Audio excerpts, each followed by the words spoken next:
설민석의 조선왕조실록 제1대 태조 이성계. 이빨 빠진 호랑이 57세 최고령의 나이로 왕이 되다. 태조는 어떤 인물이었나?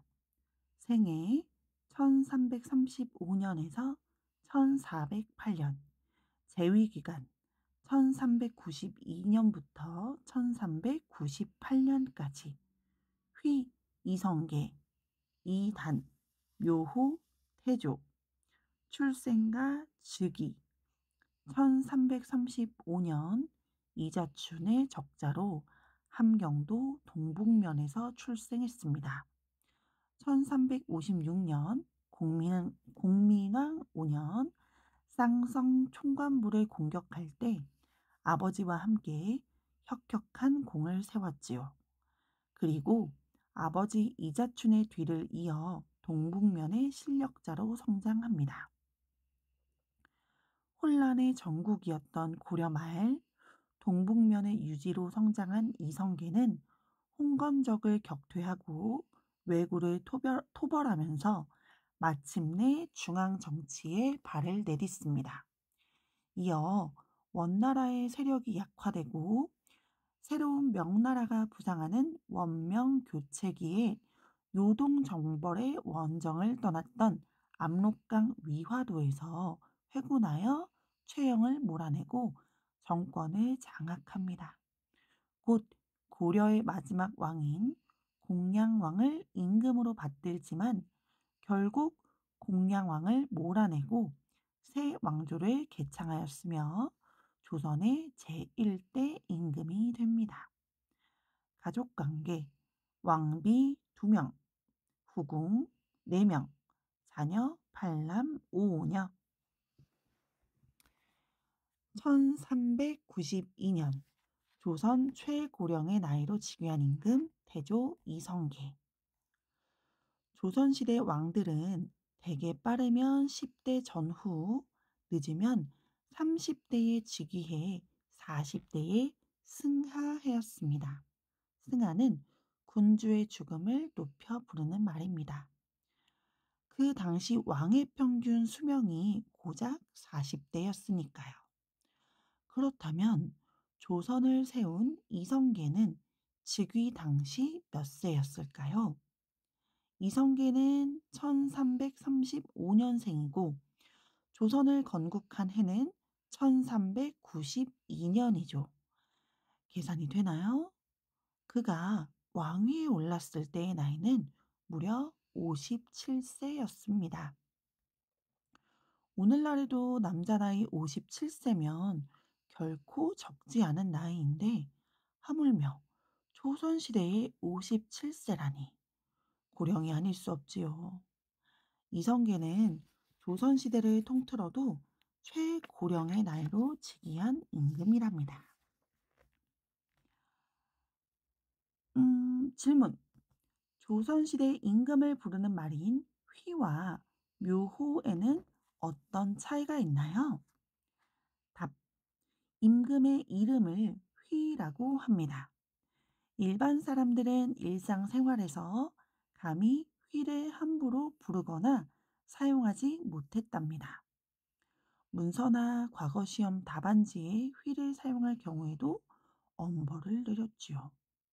그런데 휘가 2글자면 사용해서는 안 되는 단어가 늘어날 것이고 그만큼 백성들이 일상생활 하는데 어려움을 느꼈겠지요. 그래서 임금의 이름을 한 글자로 만들기로 한 겁니다. 묘호는 왕실 재단인 종묘에서 모시는 신주를 부르는 호칭입니다. 신주는 죽은 사람의 이름, 죽은 날짜 등을 적어 모시는 나무패입니다.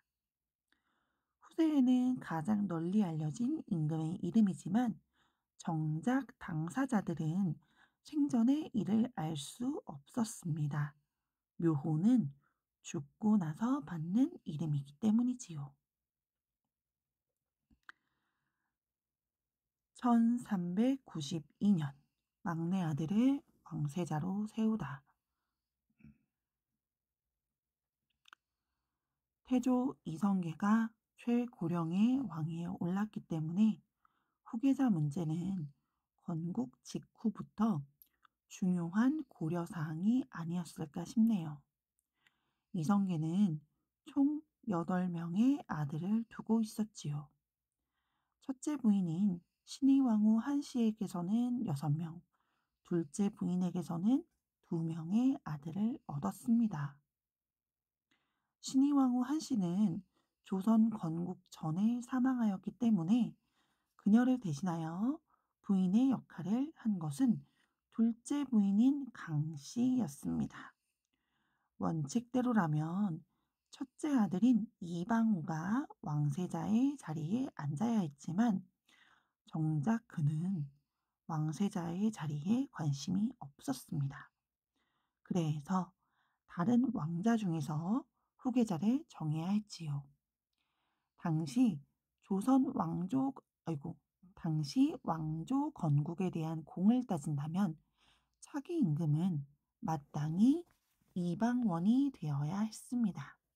더욱이 이방원은 야심이 아주 많은 사람이었거든요.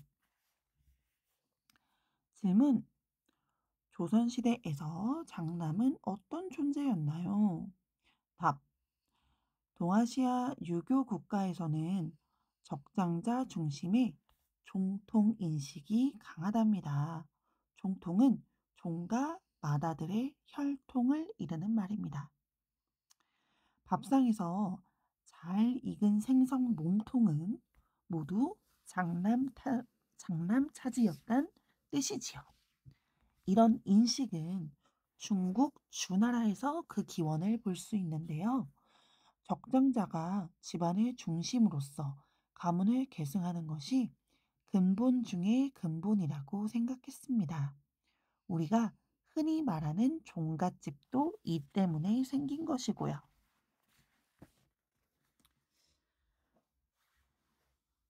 질문.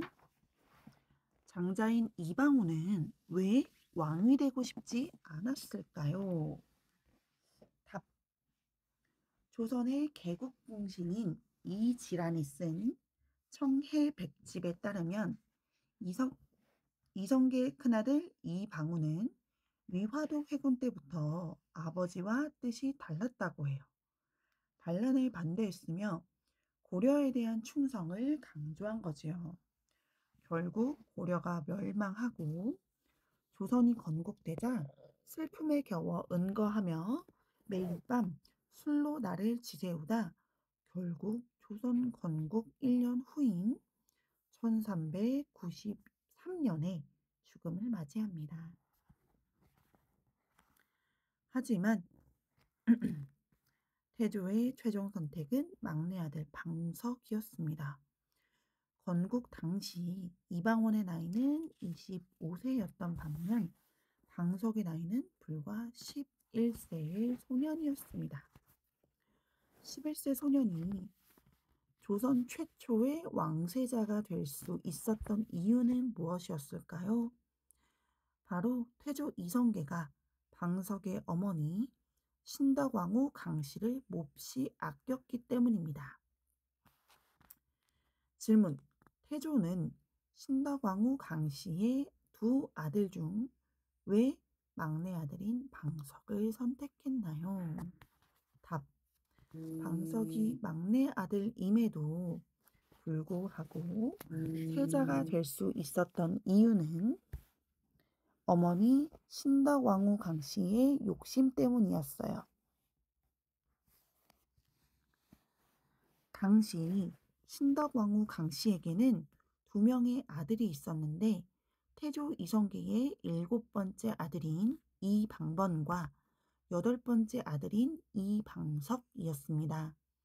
강씨는 태조와 신의왕후 한씨 사이에서 태어난 아들이 아닌 자신의 아들을 쇠저직봉해달라고 태조를 구슬렸습니다. 그렇다면 왜 방번이 아닌 방석이었을까요? 이 방번은 성격이 포악하기 때문에 신덕 왕후의 아들을 세자로 세운다면 막내 아들인 방석이 합당하다라고 신하들이 입을 모았기 때문입니다. 그 결과 7명의 형들을 제치고 막내 아들인 이방석이 세자가 된 것이지요. 태조 이성계를 만든 사람들 중에 빼놓을 수 없는 여인이 있으니 바로 이성계의 두 번째 부인 신덕왕후 강씨입니다. 신덕왕후 강씨는 어떻게 남편을 왕으로 만들었을까요? 그와 관련해서는 다양한 일화가 전해집니다. 조선 개국 전 부인인 부인인 강씨는 개경에 있었는데 이성계는 매일 함경도에 가서 야인들과 즐기느라 개경에 돌아오지 않았습니다. 이에 대해 강씨 부인이 이성계에게 조언을 하지요. 시골 총구석에만 있지 말고 개경에 와서 사람들과 어울리며 대인관계를 맺으셔야 합니다. 또한 왜고들이 창궐하는 상황에서 그녀는 전라도 지역의 왜고들이 쳐들어올 것을 예상합니다. 사실 왜구들이 조선에 오는 이유는 먹을 식량이 부족하기 때문인데 전라도야말로 조선 최고의 곡창지대였잖아요. 따라서 전라도에 왜구들이 들이닥치는 것은 당연한 일이었던 겁니다. 하지만 남편은 개경엔 오지도 않고 함경도에만 머물러 있으니 부인 강씨 입장에서는 상당히 속이 터졌을 겁니다.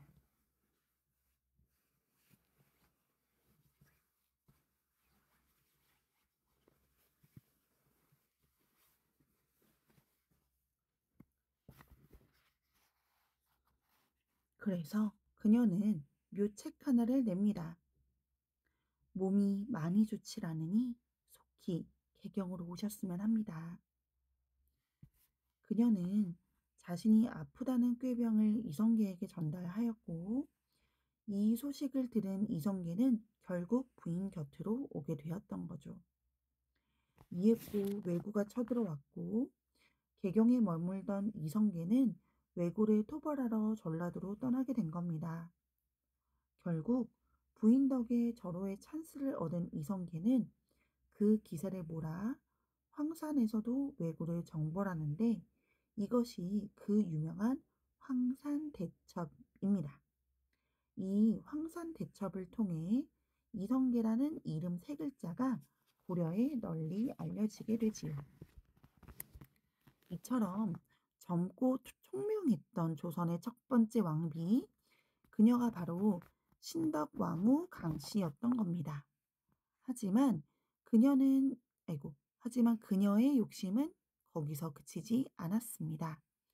신덕왕후 강씨는 자신의 아들을 왕세자로 앉히고 싶어 했고 결국 조선 건국과 함께 그녀의 막내 아들을 왕세자의 자리에 앉히는 데 성공하지요.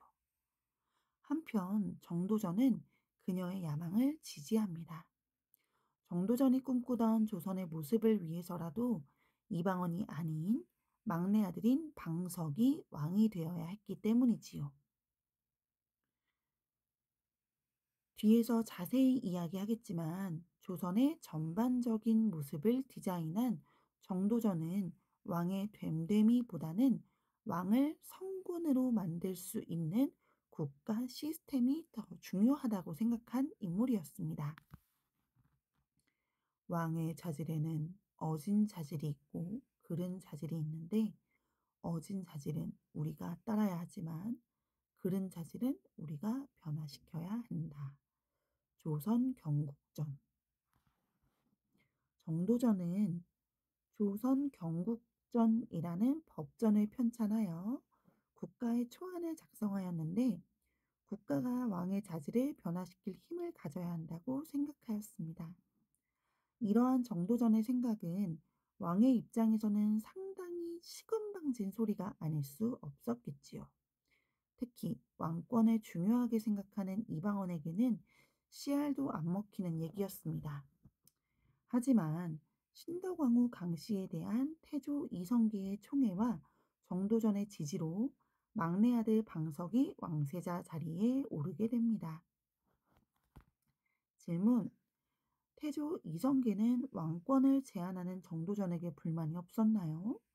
태조와 정도전은 정치적으로 또 개인적으로 얼마나 친했나요? 답. 실록을 살펴보면 태조 이성계는 왕권 대신 신권을 중요하게 여기는 정도전에 대해 딱히 큰 반감은 없었던 걸로 보여요. 이성계가 왕위에 올랐을 때의 나이가 이미 57세였고 사실상 조선의 모든 구상과 정비는 정도전이 도맡아 하고 있었기 때문이지요. 게다가 둘 사이는 매우 친밀하고 돈독해서 단순한 정치적 조력자 이상의 관계였을 것으로 추정되고요.